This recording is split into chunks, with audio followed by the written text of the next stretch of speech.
What's coming next in Star Citizen? New gameplay opportunities, new locations, new customization, AI improvements, and more. There are a few interesting things coming to the game in Alpha 3.17, and this is your preview of all the features. If you enjoyed this, consider liking and subscribe to the channel for more. And thank you for coming to my Tomato Talk.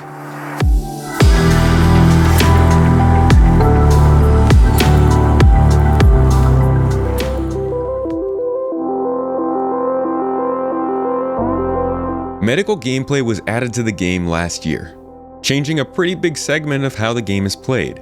One of the included changes was the addition of hospitals. We received both large, fully functional hospitals in New Babbage and Orison, and a handful of smaller, quick but less equipped clinics around the various space stations. In 3.17, those various clinics will be seeing visual updates to help differentiate the various locations from one another. Not a huge deal, but certainly a nice addition that keeps every location feeling that much more unique. In addition, we will also be seeing the final hospital added to the Stanton system. While we all rejoiced at the first system being completed in terms of planets last fall, there are still many of these little details to add here and there. This hospital will remove the benefit of being able to immediately respawn up on Hurston's orbital space station, and will make use of an area that's been in game since 2017. It'll be themed in similar fashion to the higher-end areas in the city that are reserved for the rich and elite.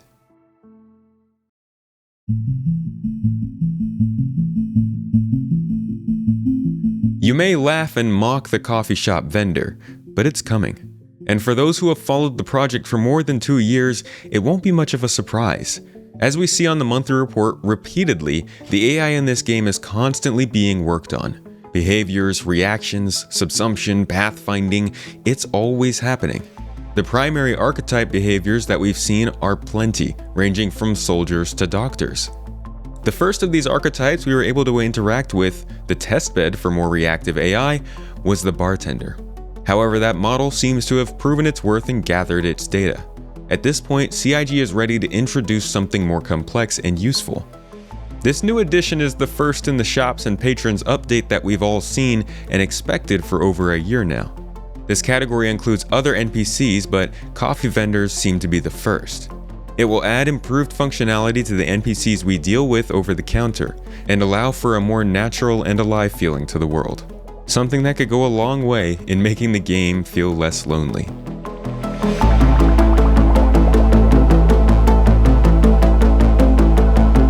Star Citizen originally got its character creator back in 2018, with a subsequent update just months later.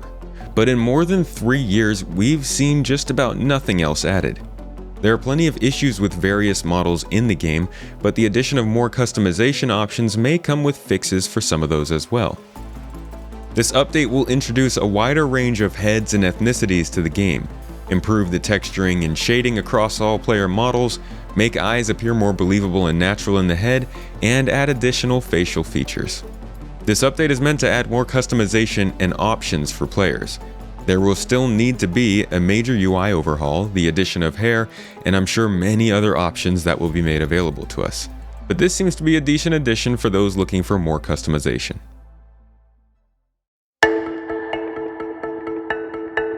Yes, river. In 3.17, the game will see the addition of its first river. Not because more rivers can't be added, but because the river placement system isn't complete. Instead, CIG has developed an alpha implementation that can be placed in-game and used to collect data and better understand how these locations fit into the world. The river is procedurally generated with hand assistance to follow a slope, pinpointing the lowest possible location for the water to travel to, and then continuing its path. This river will introduce with it the abilities for players to go underwater, hover over the top of water, see visual effects cast by moving water, and explore for harvestables that appear near the water. While one river and a basin may seem disappointing, this is definitely a feature with many implications for the future, as a new point of interest that can be filled with missions, outposts, and AI. While we have no idea when it will happen, look for this feature to develop into hundreds of rivers on a planet, lava rivers in Pyro, and roads between outposts. And if you'd like to learn more about how these rivers went from early roads on Delamar to flowing rivers on Microtech, You can find my full-length, high-quality video looking at the feature, as well as many other videos that are exclusive to my Patreon, Ko-fi, YouTube, and Twitch supporters. I make 2 every month that go into the detail of the development of the game.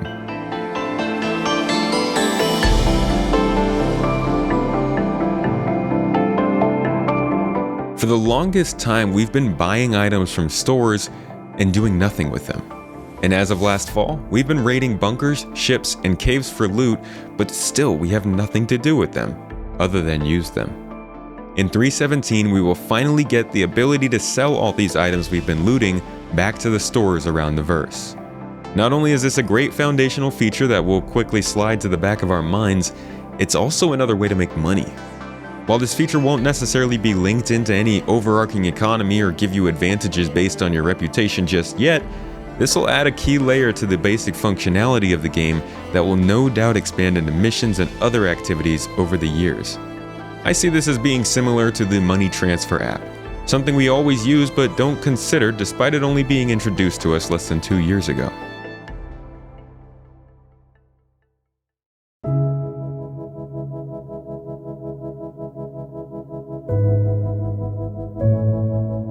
Refueling is the first major industrial gameplay mechanic introduced to the game since mining in 2018. While it might not seem like a big deal, only being an option for Starfarer pilots, it's an important mechanic for the multiplayer aspect of the game. Bounty hunters, miners, and explorers who don't feel like returning home mid-mission now have a different option, especially in an org. And in the future, when the pyro system is introduced at 3 times the size of the current star system, there's gonna need to be an alternative method of receiving assistance.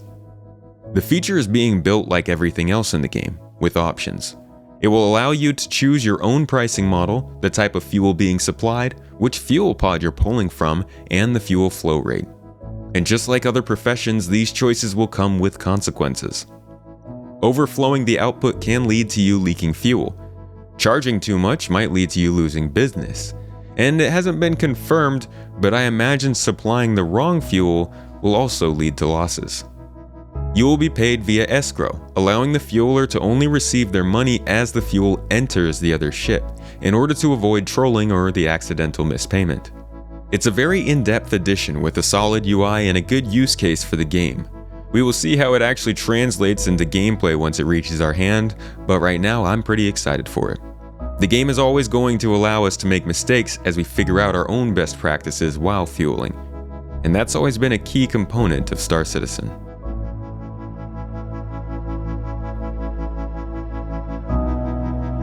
Then there were the mining gadgets, a new addition to mining gameplay which is already the most in-depth aspect of the game.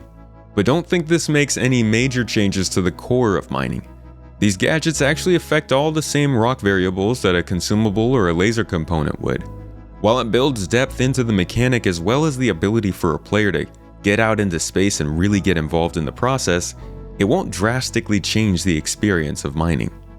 For now, it certainly adds more opportunity for multi-crew work and could make mining large deposits even easier for solo miners. Star Citizen is a game obsessed with choice and consequence. And for those miners who are eking out the absolute largest hauls with a single prospector, these gadgets could change the game. While that doesn't matter to most, it benefits the game immensely in the long run. And for that reason, it'll be interesting to watch the continued development of the most in-depth profession in the game. As of 2021, it feels like every update has 1 or 2 extra little bits that make the quality of life better in the game. In 3.17, we seem to be due for some pretty big ones. Whether they are good or bad, though, depends on what you're looking for. First, we have a new key binding to call air traffic control with. This is a constant topic and comes up in my own stream at least once every couple of weeks. Players will now be able to call space stations and cities to request landing or takeoff from the press of a button. It is a glorious day. Another change is one we see in the monthly reports: desync fixes. The Great Positional Desync, Destroyer of Worlds, is a constant problem that has gotten worse in recent years. It seems there may be a small fix in the patch that improves ship-to-ship desync. Only time will tell how much it helps though.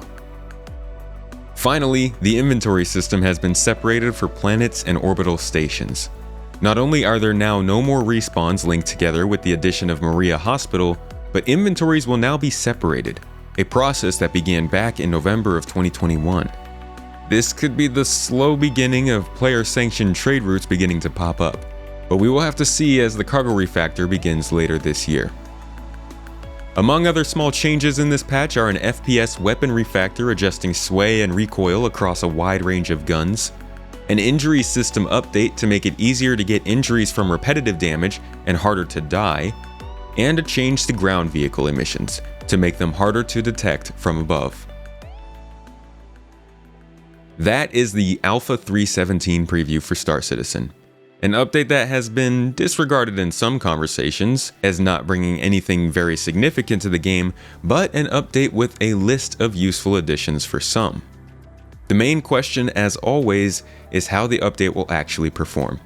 This is the biggest indicator of how many people will play throughout a quarter, and one I won't be able to answer until my review next month. So make sure to subscribe to the channel, maybe leave a comment, and keep an eye out for all of my future Star Citizen content.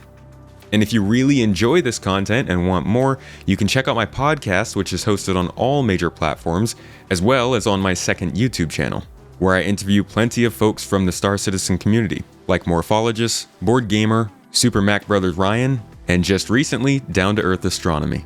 You can also get 2 exclusive videos every month by signing up for Ko-fi, Patreon, or as a YouTube channel member right here on the channel. Whatever you choose though, I hope you learned something in this video, and I will catch you in the next one.